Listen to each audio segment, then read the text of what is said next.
Selamat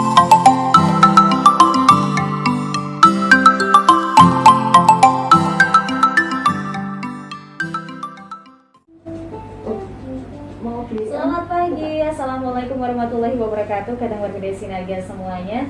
Kembali menyapa pagi kali ini. Tadi ada Gita langsung ya. Biasanya kalau jam 10 ada talk show, ini mic-nya langsung disabotase sama Reza. Oke deh, seperti yang sudah kami sampaikan di pagi kali ini, ada acara yang spesial sekali. Seperti biasa kita bersama DP3 nih katanya istilahnya, DP3 AKBPM dan D. Dan yang spesial juga kita kedatangan tamu dari Universitas Gadjah Mada. Pasti seru pembahasan kita kali ini karena kita akan membahas seputar pengendalian penduduk.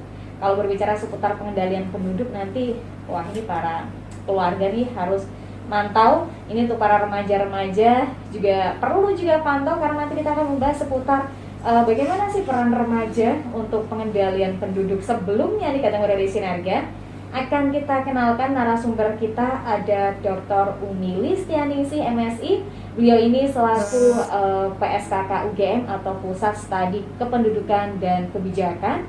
Selamat pagi Ibu. Selamat pagi Mbak Reza. Kabar baik, sehat Ibu? Alhamdulillah. Baik, sehat deh. Yeah. Oke, ini Ibu jauh-jauh dari Yogyakarta naik naik gunung ya Bu. Oke, nanti akan memberikan informasi seputar apa sih pengendalian penduduk, dan yang spesial juga kenapa nih ada UGM ke Gunung Kidul. Mungkin ada yang spesial tentang Gunung Kidul nanti bisa dibahas gitu aja Bu. Yeah. Oke, dan juga narasumber kita nih nggak asing lagi nih Katrin Siraga, nanti nggak tahu bakalan nyanyi atau enggak. Biasanya gitu ya kalau di closingnya ada nyanyian ya. Ada Ibu Asar Janjang Lestari SPSI MAP. Beliau ini juga selaku penyuluh KB di Kabupaten Gunung Kidul. Selamat pagi Bu Asar. Selamat pagi Mbak Riza. Sehat Ibu? Sehat selalu. Nanti ditunggu nyanyinya ya Bu. Oke, nanti Bu Asar juga akan menyampaikan keadaan di lapangan seperti apa gitu ya, pengendalian penduduknya di Kabupaten Gunung Kidul. Selanjutnya narasumber berikutnya yang tidak asing juga, beliau ini juga sering menjadi ini ya narasumber kita nih dari Sinerga di minggu pertama dan minggu kedua.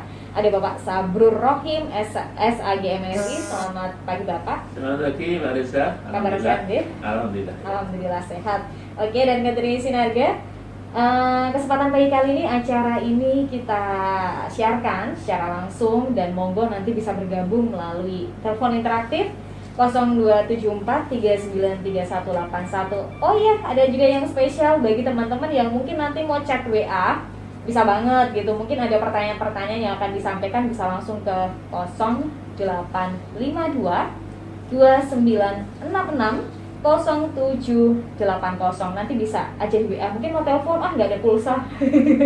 Nanti bisa di WA aja. Oke deh, nanti nggak cukup karena biasanya waktu 1 jam tuh cepat banget berlalunya. Oke nih dari Sinerga, kita langsung aja ke pengendalian penduduk. Tapi sebelumnya nih Ibu Umi, ini wah Ibu dari UGM nih datang ke Gunung Kidul, sepertinya ada yang spesial Ibu di Gunung Kidul. Seputar tema kita mungkin Ibu juga bisa membahas kenapa nih ada UGM di sini. Mau Ibu? Yeah. Selamat pagi semuanya, yeah. Jadi senang sekali kita bisa mendiskusikan tentang kependudukan. Tadi yang ditanyakan Mbak Lisa, ada apa toh dengan Gunung Kidul sehingga kita dari Gadjah Mada ke sini. Sebenarnya kalau silaturahmi ke Gunung Kidul hal yang biasa ya Mbak, ya, bagi kami gitu. Tapi yang unik di Gunung Kidul itu banyak teori-teori kependudukan. Itu sudah gugur di Gunung Kidul Mbak. Banyak sekali itu. Entah itu terkait dengan fertilitas rendah, entah terkait dengan kemiskinan. Jadi unik. Gunung Kidul itu unik dari aspek kependudukannya, Mbak Lisa. Oke, jadi ada yang unik gitu ya Bu tentang Gunung Kidul, makanya Ibu kesini gitu. Iya, Oke, selain mungkin tadi yang dibahas oleh Ibu, Gunung Kidul unik sekali. Nah ini mungkin UGM sendiri apakah juga sering melakukan penelitian seputar pengendalian penduduk dan hal-hal lainnya di Kabupaten Gunung Kidul? Alhamdulillah sering Mbak. Jadi untuk saya sendiri saja ya, itu kita banyak sekali bekerjasama dengan bidangnya Bu Asar terkait dengan keluarga berencana. Kependudukan dalam pengertian yang sangat luas, jadi bukan hanya sekedar KB alat kontrasepsi, tapi penduduk itu bisa dilihat dari sisi kualitasnya, dari sisi pembangunan keluarganya, kemudian dari sisi persebaran penduduknya, kemudian dari sisi data dan administrasi kependudukan. Nah, kita juga bekerja sama dengan Universitas Gunung Kidul, ya. UGK. UGK itu kita juga ada kerjasama di sana terkait dengan pengabdian masyarakat di Gunung Kidul. Jadi kalau mungkin ditanya kontribusi UGM di Gunung Kidul, alhamdulillah ya cukup gitu ya. Dan masih berjalan sampai saat ini. Insya Allah. Dan terbukti kata Sinaga, Ibu Umi langsung loh dari Yogyakarta menuju Gunung Kidul untuk memberikan semangat, memberikan motivasi, memberikan informasi-informasi yang tentunya tepat banget untuk kita pantau di kesempatan pagi kali ini. Oh iya Bu, ini kita berbicara kalau seputar kebijakan penduduk gitu, dan tadi Ibu menyampaikan bahwasannya pengendalian penduduk ini bukan hanya KB aja, artinya sangat luas banget gitu. Tadi juga Ibu menyampaikan adalah kualitas dalam keluarga juga. Ini perlu juga Ibu sampaikan seputar penduduk tanpa pertumbuhan yang seimbang atau stabil, ini seperti apa nih Bu? Jadi kalau kita merujuk ke peraturan Presiden ya 153 tahun 2014, itu jelas diamanahkan bahwa kebijakan pendudukan kita itu mengarah ke penduduk tumbuh seimbang atau penduduk tanpa pertumbuhan. Nah, kondisi itu dicirikan dengan angka fertilitas yang rendah, yaitu 2,1. 2,1 itu artinya setiap perempuan selama masa reproduksinya, yaitu 15 sampai 49 tahun, itu punya anak 2. Nah, dikatakan penduduk tanpa pertumbuhan ketika kemudian anaknya itu perempuannya 1. Jadi seorang ibu diganti oleh seorang anak perempuan. Itu cita-cita kependudukan itu insya Allah akan dicapai tahun 2035 yang sering kita sebut dengan bonus demografi. Itu kita mau menjelang ke sana gitu. Nah, itu syarat yang harus dipenuhi. Nah, untuk mencapai penduduk tanpa pertumbuhan tadi itu memang bisa didekati dari sisi kuantitas. Dari sisi kuantitas berarti kita harus mengendalikan. Nah, salah satu cara mengendalikan ya bidangnya Bu Asar ini, dengan mensosialisasikan keluarga berencana, ada generasi berencana dan sebagainya. Itu dari sisi kuantitasnya. Nah, tapi dari sisi kualitasnya kita berusaha meningkatkan kualitas penduduk yaitu utamanya itu peningkatan pendidikan perempuan, partisipasi kerja perempuan, penguatan ekonomi. Nah, itu ketika perempuan itu kemudian berdaya dari sisi pendidikan, dari sisi kesehatan, dari sisi ekonomi, maka kita harapannya perempuan itu kemudian merubah normanya dari norma keluarga luas menjadi keluarga inti. Jadi keputusan memiliki anak dilakukan secara rasional. Jadi sesuai dengan keinginan perempuan itu sendiri. Itu enggak hanya ke sana sebetulnya. Jadi ternyata ada program besar gitu ya untuk tahun 2030. Tadi yang disampaikan oleh Ibu Umi adalah bonus demografi yang tadi ternyata kita sudah mulai dari segi kualitas gitu yang sudah mulai digarap sampai saat ini gitu ya.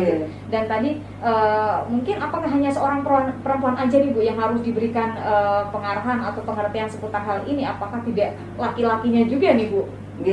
Saya contohkan ya Mbak, kalau kita belajar dari negara maju. Di negara maju misalnya kayak Jepang, Korea, kemudian beberapa negara di Eropa, itu mereka itu fertilitasnya sangat rendah. Bahkan angka berapa nih? Satu. Jadi mereka itu 1. Tapi uniknya di wanita-wanita yang ada di negara-negara maju tadi, kalau ditanya berapa anak ideal yang dia inginkan, itu 2. Jadi mereka itu mengatakan idealnya 2. Tapi faktanya mereka itu 1. Di tempat kita itu kebalik. Mereka misalnya kasus Yogyakarta faktanya mereka itu bisa mengatakan idealnya itu 2,1. Tapi faktanya mereka punya anak 2,2. Berarti malah faktanya lebih banyak daripada idealnya. Nah, kenapa di negara maju faktanya lebih sedikit dibandingkan idealnya? Karena mereka di sana itu mereka sadar betul bahwa yang namanya pengurusan anak itu hanya bisa dilakukan oleh ibu. Jadi peran ibu di dalam keluarga itu tidak tergantikan. Nah, di satu sisi mereka itu harus bekerja, Tapi di sisi yang lain mereka sadar betul bahwa peran ini harus ditegakkan. Nah, akhirnya perempuan kemudian memutuskan untuk punya anak satu daripada anaknya kemudian terabaikan. Dia juga di sisi dia tidak bisa berpartisipasi. Nah, kemudian peran suami atau peran laki-laki ada di mana? Nah, peran laki-laki itu mestinya memberikan jaminan kepada keluarga agar keluarga itu bisa hidup sehat. Karena kesehatan itu kan pendukung kualitas, itu perannya laki-laki ada di sana.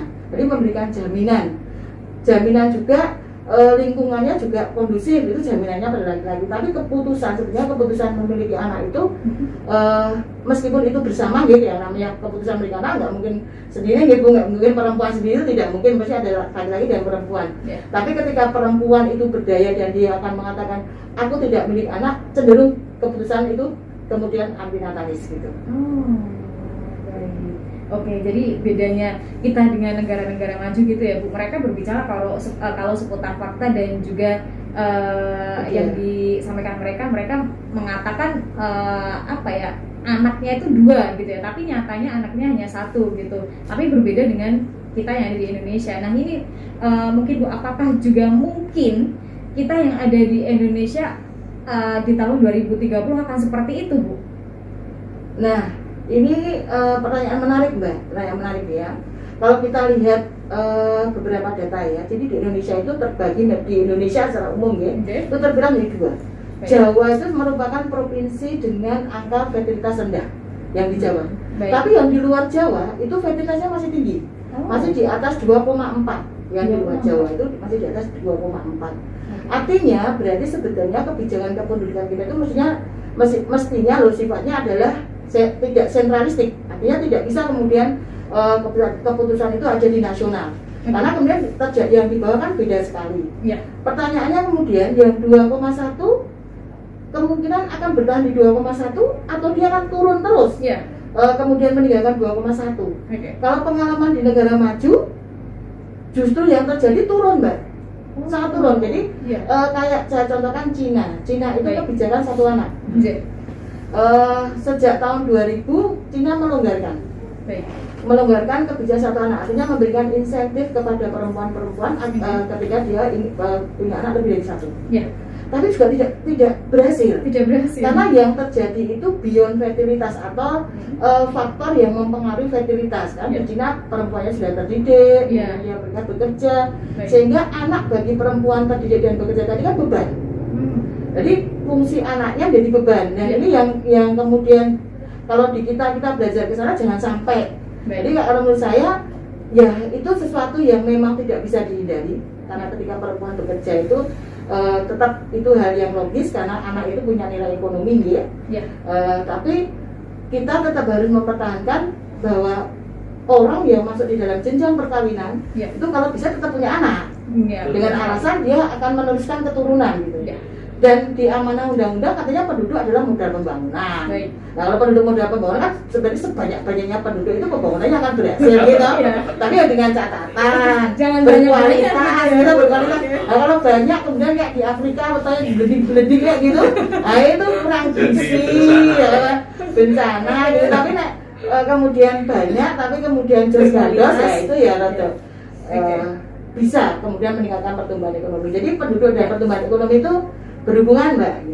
Oke, baik. Jadi tadi yang disampaikan oleh Bu Umi gitu ya, bahwa kalau di Jawa ini angka fertilitas kita di angka 2,1 dan itu masih itu adalah angka yang apa ya Bu? Mungkin sudah bagus atau gimana nih Bu? Sudah bagus ya Bu? Sudah bagus Mbak. Jadi itu kita sebut dengan replacement level. Jadi sebenarnya itu sudah batas. Jadi kalau saya boleh cerita ya Mbak, secara nasional itu kita itu angka fertilitas kita itu sebetulnya turun itu setelah tahun 2017. Jadi Indonesia itu sejak tahun 2002 itu angka fertilitas kita itu hanya bertahan di 2,6 sampai 2017. Baru 2017 itu kita turun. Jadi 2,4. Jadi sekarang itu 2,4. Cuma untuk Yogyakarta itu provinsi dengan angka fertilitas rendah. Jadi kita sempat 1,8, jadi sangat di bawah 2,1 gitu. Kita pernah 1,8 Mbak. Artinya nggak sampai 2 berarti. Nggak sampai 2 Pak. Jadi artinya setiap perempuan itu hanya punya anak satu atau dua. Cuma sekarang yang menjadi masalah Mbak Reza ya, ini yang agak memprihatinkan menurut saya, itu beberapa remaja itu justru ketika dia memasuki jenjang perkawinan itu yang terjadi itu tidak ingin anak. Satu atau tidak gitu, pertanyaannya satu atau tidak. Oke, child free. Nah, ini kan kalau kita mengatakan penduduk adalah modal pembangunan, ini suatu ancaman gitu. Tapi kalau kemudian kita menggunakan aspek yang lain, pilar penduduk yang lain, bahwa yang namanya penduduk dalam suatu wilayah itu bisa dipengaruhi oleh fertilitas, bisa dipengaruhi oleh mortalitas, dan bisa dipengaruhi oleh mobilitas. Jadi kalau kemudian di wilayah itu tidak ada pembangunan itu juga tidak benar, karena ada mobilitas, ada perpindahan. Gitu kan, saya orang Gunung Kidul, kan senang banget loh pergi bermigrasi ke Jakarta, gitu kan ya. Nah, tapi kan dari Gunung Kidul kedatangan ya penduduk yang lainnya, karena Gunung Kidul karena udah banyak gula-gulanya, sehingga orang bermigrasi masuk ke Gunung Kidul. Itu kondisinya. Oh baik, jadi ternyata untuk provinsi DIY pernah di angka 1,8, dan juga tadi Ibu menyampaikan child free ini juga unik sekali Bu, dan bagus nih sepertinya untuk kita bahas, tapi mungkin nanti gitu ya. Nah ini kita masih ke Bu Umi atau mungkin ke narasumber selanjutnya nih, kita ke Bu Umi dulu deh. Ini kayaknya masih Bu Umi menjadi narasumber utama nih sepertinya pemirsa. Oke, dan kader Desi Naga, di kesempatan pagi kali ini pun kita juga membuka line telepon bagi teman-teman yang ingin bertanya seputar pengendalian penduduk. Monggo, mumpung ada narasumber langsung yang sudah kita hadirkan dari UGM dan juga dari DP3. Nah, baik Bu Umi, target pengendalian penduduk sendiri nih seperti apa nih? Ini secara globalnya aja nih, mungkin Bu Umi juga bisa menyampaikan. Kalau target pengendalian penduduk itu tadi Mbak, kita ingin menggapai penduduk tanpa pertumbuhan tadi, atau penduduk tumbuh seimbang, yang diukur dengan fertilitas 2,1 dan NRR sama dengan 1. NRR itu tadi net reproductive rate, dan jumlah anak perempuan yang dimiliki oleh seorang perempuan selama masa reproduksinya, yaitu 1. Itu targetnya Mbak, target pengendalian penduduk. Tapi tadi pengendalian itu bisa dimaknai menurunkan, tapi bisa juga dimaknai mengkonstankan. Artinya kalau bisa sebenarnya di angka 2,1 kalau bisa. Cuma ya tadi kita kadang karena beyond fertilitasnya itu sudah antinatalis, sehingga yang 2,1 bisa kemudian turun terus sampai ke harapan kita tidak sampai ke level yang paling rendah, kemudian tidak ingin punya anak, itu yang sebenarnya tidak kita inginkan. Jadi perannya Bu Azhar ini di Dinas Pemberdayaan Perempuan ini besar sekali Mbak, karena harus kemudian membangkitkan atau mensosialisasikan kepada terutama remaja kaum muda, bahwa ketika dia memasuki jenjang perkawinan itu memang anak itu sesuatu yang harus agendakan gitu, dan dibicarakan gitu. Jangan satu atau tidak gitu ya. Oke, ini ternyata sudah ada yang masuk, mungkin kita bisa sapa terlebih dahulu. Oke, selamat pagi Radio Suara Desi Naga, dengan siapa di mana? Halo, selamat pagi, dengan Pak Herman ini sepertinya Oh oke, Pak Herman, monggo Pak Herman.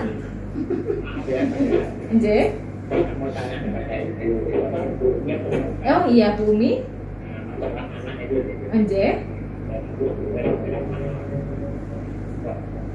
Kalau pendapat saya itu orang bodoh. Oh ya enggak bodoh lah Pak. Setelah anak dipercayakan orang itu akhirnya kalau nggak perhatikan kok banyak yang ada pelanggan gitu, narkoba, minuman yang keras dan sebagainya. Tapi kalau zaman dulu, maaf ya, ibu saya itu anaknya 8. Baik. Tapi justru anak 8 itu orang itu nggak khawatir, karena itu Tuhan berarti dari Tuhan. Baik. Siap. Tidak berdua ini bukan nombor.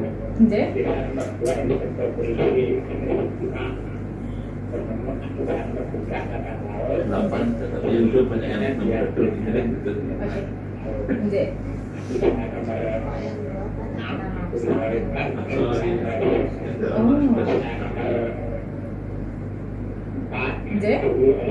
Baik, luar biasa.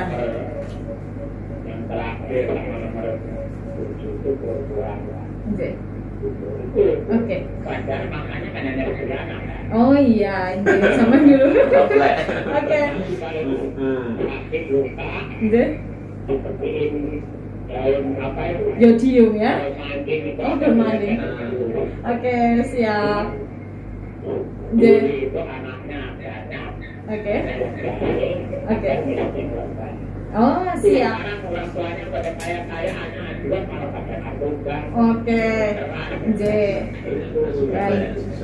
Oke. Tidak ada pembangunan gitu. Oke, siap. Terima kasih. Sama-sama. Oke, terima kasih Pak Herman. Pak Herman ini salah satu pendengar setia kita, Bu. Setiap kita siaran pasti beliau ini masuk untuk memberikan atensi, request lagu, dan biasanya kalau talkshow juga beliau ini sering bergabung dengan narasumber-narasumber kita. Tadi disampaikan satu pertanyaan dari Pak Herman, Bu. Apa nih Bu bedanya? Kalau zaman dulu anak 8 pun mereka tuh nggak seperti sekarang, mereka yang narkoba dan lain sebagainya. Tapi malah kalau zaman dulu nih banyak yang menjadi bisa dikatakan orang gitu. Tadi ada yang dikatakan sebagai angkatan, sebagai guru dan lain sebagainya. Nah ini bagaimana nih Bu? Mungkin Bu Umi atau mungkin dari DP3 nanti bisa menjawab. Kita ke Bu Umi dulu, monggo mungkin Bu bisa disampaikan. Yes, terima kasih Pak Herman atas pendapatnya ya. Jadi gini Pak, kalau menurut saya lingkungan kita sudah berubah Pak, sudah berubah ya. Kalau dulu memang banyak anak itu menguntungkan Pak dari segi aspek apapun.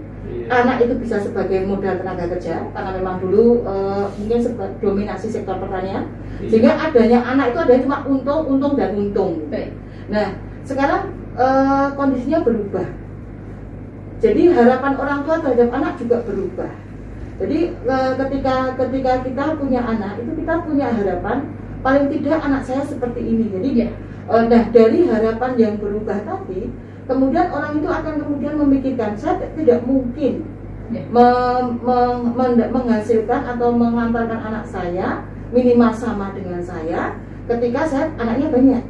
Nah ini yang dibangun. Jadi yang dibangun itu adalah rasionalisasi rumah tangga dalam memutuskan jumlah anaknya berapa. Itu sebenarnya hak keluarga.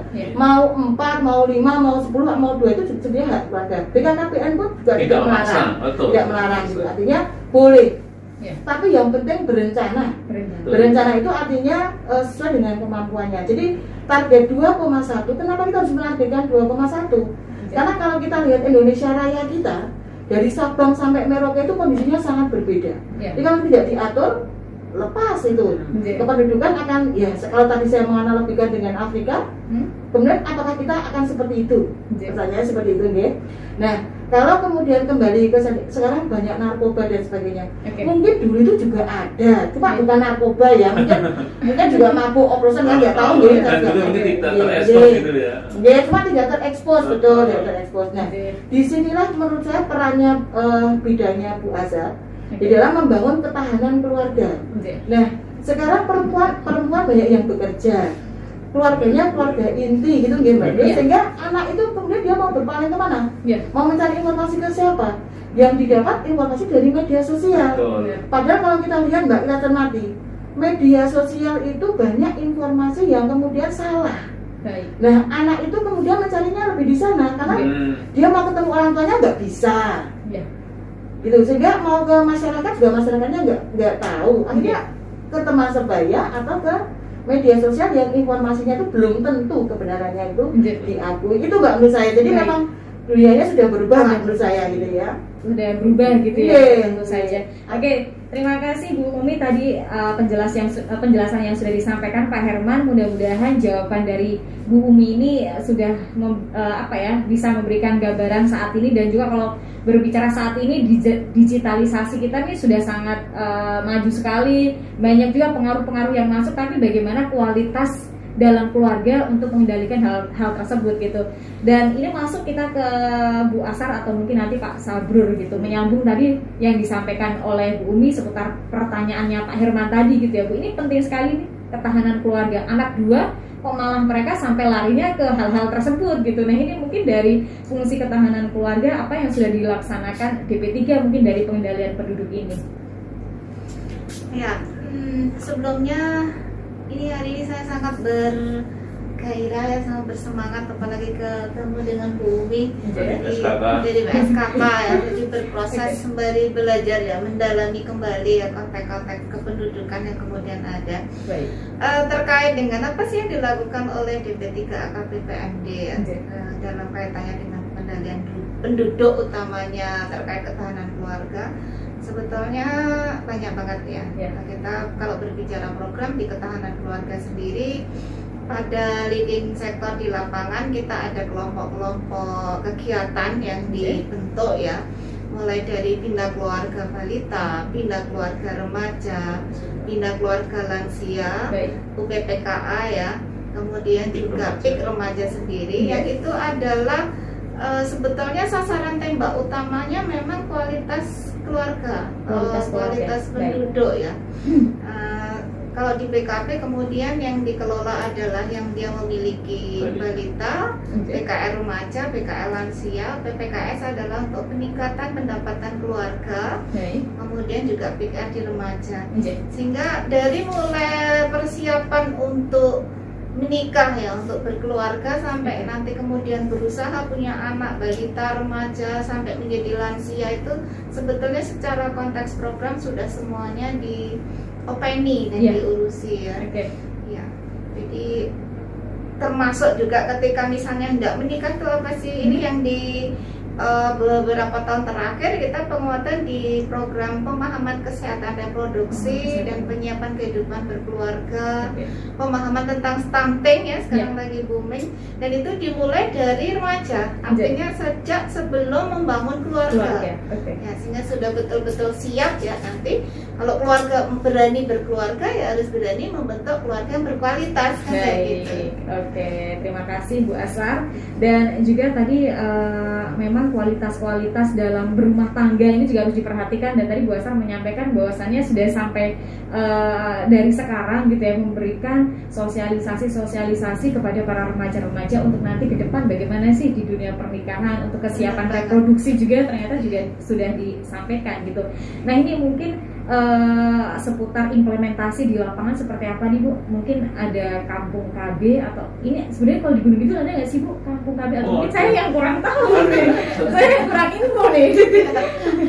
Kampung KB ada ya, kalau dulu KB itu mengarah pada keluarga berencana, kalau sekarang lebih kepada keluarga berkualitas. Keluarga berkualitas. Ya, jadi sesuai dengan amanat undang-undang yang kemudian di breakdown menjadi arah gerak kita adalah mewujudkan penduduk tumbuh seimbang seperti yang tadi disampaikan oleh Bu Umi ya. Nah di Gunung Kidul sendiri kalau ada 144 desa ya. Kemudian minimal di setiap Kapanewon itu sudah ada 2 bahkan lebih ya. 2 itu artinya yang dia dibentuk dengan fasilitasi dari pemerintah, dalam hal ini dari BKKBN ya, dari dinas. Kemudian ada kampung-kampung KB yang dibentuk mandiri, swadaya ya, inisiatif setelah melihat progres dan manfaat dari kampung KB yang ada. Yaitu jadi kira-kira ya kalau ada 18 Kapanewon yang minimal 36. Data yang ada sudah lebih dari itu. Baik, oke, dan dengan adanya tadi Bu 2 kampung KB gitu ya, yang ada di tiap-tiap Kapanewon. Nah, itu di dalamnya tuh apa aja nih Bu? Kampung KB itu isinya apa nih? Atau mungkin kegiatannya apa aja nih? Salah satu kemudian sasaran gerak adalah terciptanya pembangunan kependudukan, bangunan keluarga di wilayah kampung KB itu yang dia bersinergi, terintegrasi dengan lintas sektoral yang ada. Artinya kita bersama memahami kualitas penduduk yang akan terbangun di Gunung Kidul bukan semata-mata tanggung jawab dari DP3AKP atau BKKBN ya. Tapi kita memformulasikan bahwa seluruh kegiatan sesuai dengan potensi di kampung itu bisa ditunjang, disupport dengan lintas sektor yang ada. Ini misalnya dengan dinas pertanian, dengan peternakan, dengan kesehatan, puskesmas gitu ya. Kemudian program-program terkait.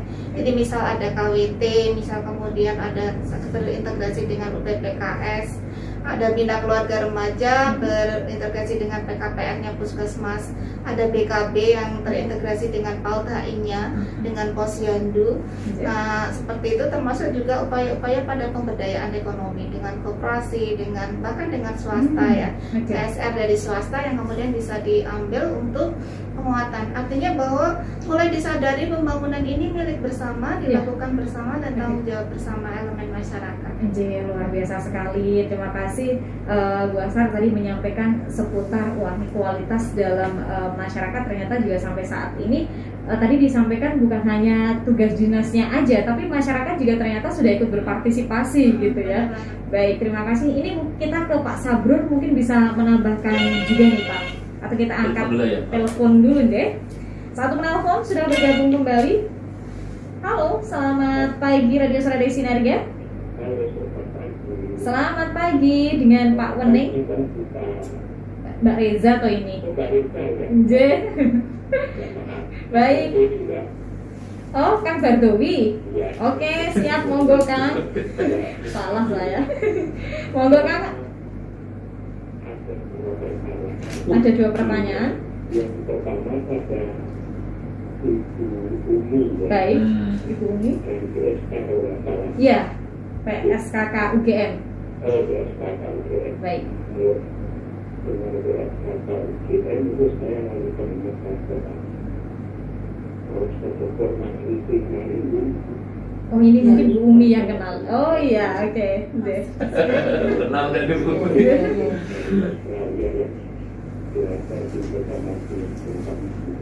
Oke.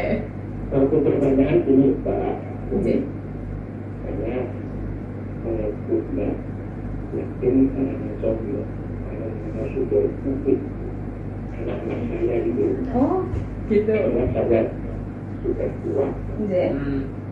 Satu mengenai penyebutannya Mbak Umi. Baik. Kebun itu sangat unik sehingga menarik tidak Tahu semua. Salah satunya kalau bawa dengan salah kenal itu banyak berarti ada yang paling penjelasannya mudah-mudahan ibunya tidak membuat Oke, siap. Terima kasih. Oke. mohon penjelasannya. Baik. Yang kedua, oke. Saya itu dalam sistem pembinaan mengenai menghadapi lingkungan yang kita katakan pembinaan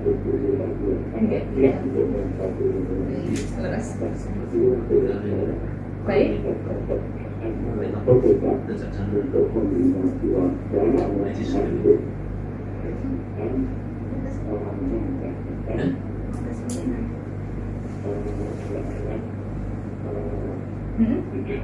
Oh, anak-anak idaman itu seperti apa gitu ya?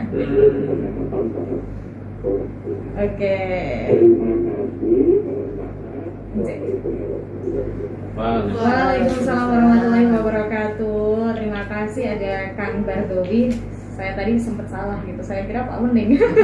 Ternyata Kang Bardowi. Oke, Kata Desi Narga, di kesempatan kita pagi kali ini gitu ya. Tapi kita harus break dulu nih Bu. Kita sudah 30 menit. Oke.